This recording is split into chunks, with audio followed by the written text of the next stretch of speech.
Hey guys, welcome back to my channel Panvi Bytes. ఈరోజు మన ఛానల్లో మ్యాంగో బ్రెడ్ పుడ్డింగ్ని ఎలా ప్రిపేర్ చేసుకోవాలో ఇప్పుడైతే ఈ వీడియోలో చూద్దాము. వీడియోని స్కిప్ చేయకుండా ఎండ్ వరకు చూసేయండి. వీడియో అయితే చాలా బాగుంటుంది, చాలా సింపుల్ అండ్ ఈజీగా చేసుకోవచ్చు. ముందుగా అయితే స్టవ్ పైన ఒక ప్యాన్ పెట్టేసి అందులోకి ఒక 1/2 లీటర్ వరకు పాలను యాడ్ చేసుకోండి. ఈలోపు ఇంకొక గిన్నెలోకి 2 టేబుల్ స్పూన్ల కస్టర్డ్ పౌడర్ని యాడ్ చేసి అందులోకి కొంచెం మిల్క్ యాడ్ చేసుకొని ఉండలేం లేకుండా ఇలా నీట్గా అయితే మిక్స్ చేసుకొని పక్కన పెట్టుకోవాలి. ఇప్పుడు పాలైతే మంచిగా ఒక పొంగు వచ్చాయి కదా, ఇప్పుడు స్టవ్ ఆపేసి పక్కన పెట్టుకోండి. ఇప్పుడు ఒక మీడియం సైజ్ మ్యాంగో ఒకటి తీసుకొని ఈ వీడియోలో చూపిస్తున్న విధంగా అయితే కట్ చేసుకోవాలి. ఇప్పుడు దీన్ని మనం చిన్న చిన్న క్యూబ్స్ లాగా కట్ చేసుకోండి. మనం ఈ మామిడికాయని పీల్ తీసుకొని వేసుకోవాలి.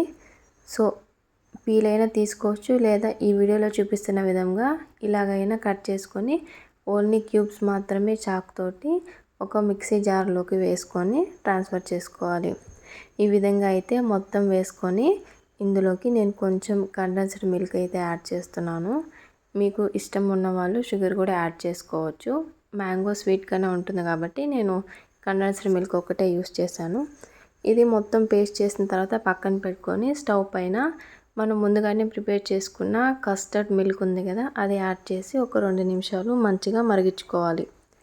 అది అయిన తర్వాత మనం పేస్ట్ చేసి పెట్టుకున్న మ్యాంగో ఇంకా కండెన్స్డ్ మిల్క్ పేస్ట్ ఉంది కదా, అది ఈ మిల్క్లోకి వేసి ఇలా ఉండలేం లేకుండా మంచిగా ఒక 2 నిమిషాలు బాగా ఉడికించుకున్న తర్వాత ఈ కన్సిస్టెన్సీ వచ్చేంత వరకు కుక్ చేసుకొని స్టవ్ ఆపేసి పూర్తిగా చల్లారించుకోవాలి. ఇప్పుడు బ్రెడ్ స్లైసెస్ తీసుకోండి. ఈ వీడియోలో చూపిస్తున్న విధంగా సైడ్స్ ఉంటాయి కదా బ్రెడ్స్కి, అవన్నీ కూడా నీట్గా కట్ చేసేసుకోవాలి. నేనైతే ఒక 8 బ్రెడ్స్ తీసుకున్నాను. మీ క్వాంటిటీ బట్టి మీరు తీసుకోండి. ఇలా అయితే అన్నీ కట్ చేసుకున్న తర్వాత మనం దేంట్లో అయితే చేసుకోవాలనుకుంటున్నామో ఆ బౌల్ ఒకటి తీసుకొని అందులోకి ఈ బ్రెడ్ పీసెస్ని అయితే ఇలాగా స్ప్రెడ్ చేసుకోవాలి. ఇప్పుడు మొత్తం స్ప్రెడ్ చేసుకున్న తర్వాత ఇందులోకి మనం చల్లార్చుకున్న కస్టర్డ్ మ్యాంగో మిల్క్ ఉంది కదా, దాన్ని ఫస్ట్ లేయర్ లాగా ఇలాగ మొత్తాన్ని కూడా బాగా స్ప్రెడ్ చేసుకొని వేసుకోండి. ఇప్పుడు ఇది అయిపోయిన తర్వాత ఇందులోకి నేను కొంచెం నట్స్ని యాడ్ చేస్తున్నాను. వీటిల్ని కొంచెం కొంచెంగా లైట్గా ఇలాగ పైన వేసుకున్న తర్వాత ఇప్పుడు దీంట్లోకి ఇంకో లేయర్ లాగా బ్రెడ్ని అయితే స్ప్రెడ్ చేసుకోవాలి. నేను 2 లేయర్స్ లాగా వేసాను.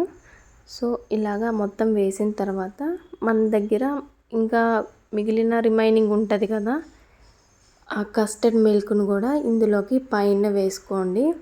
ఇది మనం ఎంత ఎక్కువ వేసుకుంటే టేస్ట్ అనేది అంత బాగుంటుంది. సో ఆల్మోస్ట్ నేను ప్రిపేర్ చేసిందంతా ఇలాగ 2 లేయర్స్కి అయితే సరిపోయింది. మిగిలింది కూడా కొంచెం అడ్జస్ట్ చేసి వేసేసాను. దీనిపైన కూడా కొంచెం గార్నిష్గా ఇలాగ డ్రై ఫ్రూట్స్ని యాడ్ చేస్తున్నాను. నేను ఇందులోకి తీసుకుంది బాదం, జీడిపప్పు, అలాగే కొన్ని pumpkin seeds, water melon seeds roast చేసినవి తీసుకున్న తర్వాత ముందుగానే కట్ చేసి ఇలాగ చిన్న చిన్న ముక్కలుగా పెట్టుకున్న మ్యాంగో పీసెస్ని కూడా యాడ్ చేశాను. చాలా బాగుంటుంది. ఇప్పుడు ఇలా చేసిన తర్వాత దీనిపైన మూత పెట్టేసి ఒక 2 అవర్స్ ఫ్రిడ్జ్లో పెట్టేశాక తీసి ఓపెన్ చేసి తింటే చాలా బాగుంటుంది. ఇప్పుడు 2 అవర్స్ అయిన దాకా ఓపెన్ చేసి చూపిస్తాను చూడండి. ఈ విధంగా అయితే వచ్చింది.